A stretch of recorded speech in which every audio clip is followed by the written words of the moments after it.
Hi guys! Welcome to our thoughts. Wait lang. Ulit. Hi Hi guys! guys! Welcome to our thoughts! Ayan. Random thoughts or our thoughts para sa amin lang. Oo. Okay, so merong May nag-message nag-message na naman sa guys sa TikTok mo. TikTok ko. Ang tanong niya, ano daw yung sign na iniintay ka na lang bumitaw ng partner mo, ng jowa mo. Okay. LDR sila, LDR. Siguro, nararamdaman niya pero gusto niya confirmation. Gusto niya ng opinion, ganon. Ako based sa experience, less na yung updates, less na yung communication. And kapag tinanong mo siya, parang sa kanya, nasasakal na siya. That's the term. Nasasakal na siya. Whereas dati naman, updated naman siya. Galaw niya, yung food niya, kung nasan siya, selfie. Ngayon, hindi eh. Tanungin mo lang kung nasaan, anong ginagawa. Sakal na sakal ang OA. Yun yung tinatawag na ay parang may nagbago na. Parang ganon.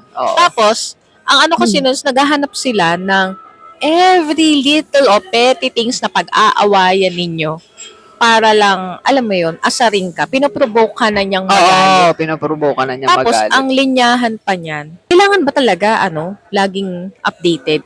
Alam mo, madrama ka. Tapos may mga lakad na yan na hindi mo alam. Oo. Magugulat ka. Umalis pala, ganyan. Oo. Pero safe siya doon kasi friends lang niya yung kasama niya eh. Ikaw ba, nangyari ba sa'yo yun? Oo naman. Pareho eh. Pareho. Gusto ko nang bumitaw doon sa tao kasi nag-ibang tao na siya. Naging toxic siya, ganyan. Pero, ang mali ko doon, hindi ko na lang niliwanag. Sana pala, pwede mo namang liwanagin. Liwanagin mo na lang. Pareho lang ka nagsasayang ng oras eh. Ano naman eh, mas makaka-recover yung tao kung, sabi nga nila, parang don't comfort me with your lies. Parang gano'n, may gano'ng kasabihan eh, na hurt me with the truth. Ganon. Dapat kinausap mo na ng diretso. Naranasan mo na Ikaw hindi eh, pag no ka, diba? Oo, no talaga. Pag ayoko na talaga. Sinasabi ko yan ng diretso pag naramdaman ko siya. Na-experience ko yun na ako yung iniintay na lang bumitaw. Kasi nga, hindi ko naman personality yung iintayin ko siyang bumitaw eh. Sinasabi ko pag ayoko na eh.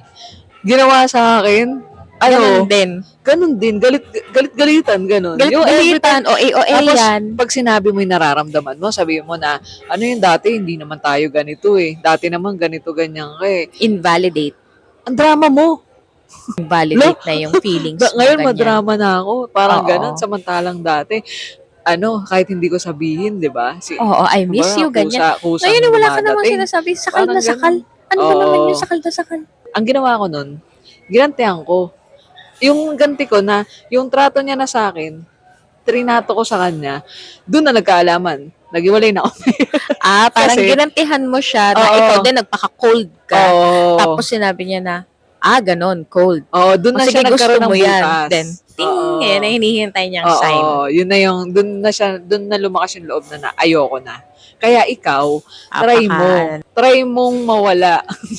Pero ganito nga, ano pa mga sign yan? Kasi LDR sila eh. Kasi parang wala naman ibang magiging yan kundi communication eh. Ang sabi niya kasi parang family problem daw. Kaya nawawala-wala.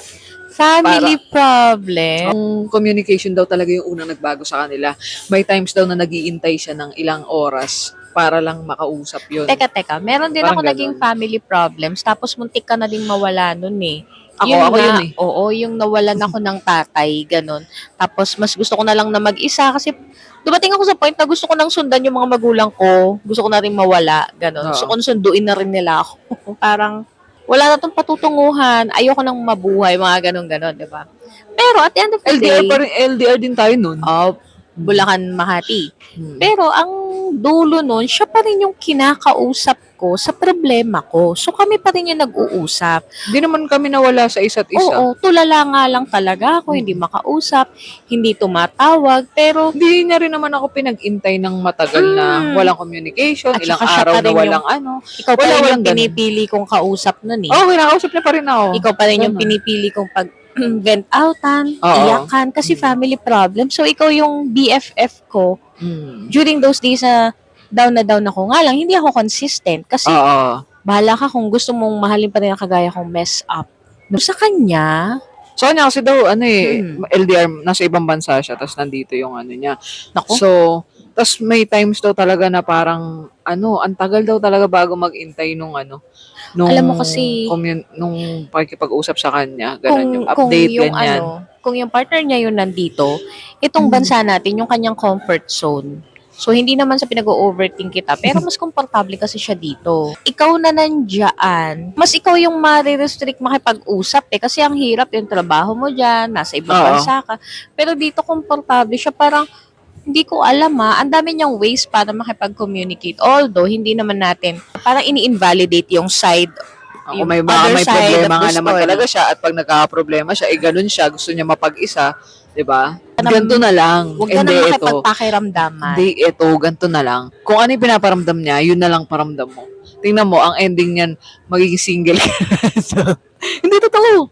Try Kasi, mo yung ginagawa niya, gawin mo rin sa gawin kanya. mo, oo. Kasi ang mangyayari, kumbaga kung ano yung treatment niya sa'yo ngayon na nagbago siya, gawin mo din yun. Pag ginawa mo yung ginagawa niya sa'yo, dalawa yung magiging lesson mo dyan.